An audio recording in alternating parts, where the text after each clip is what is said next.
سلام دوستای گلم، خوش اومدید به ویدیو جدید. امروز اومدیم با آنباکس پک کیندی، پک کوین دی بروینه، پک قرمز، پک پولومپ. بریم برای آنباکسش. پولومپ بریم که آنباکسش کنیم ببینیم چیه همینده.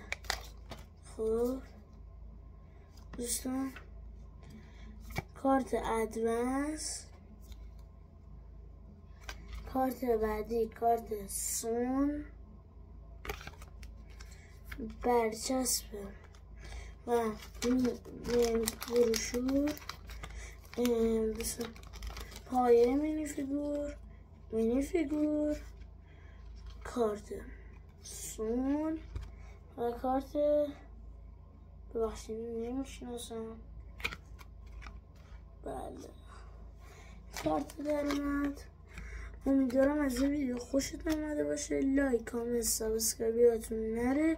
تا ویدیو بعدی، بدرود.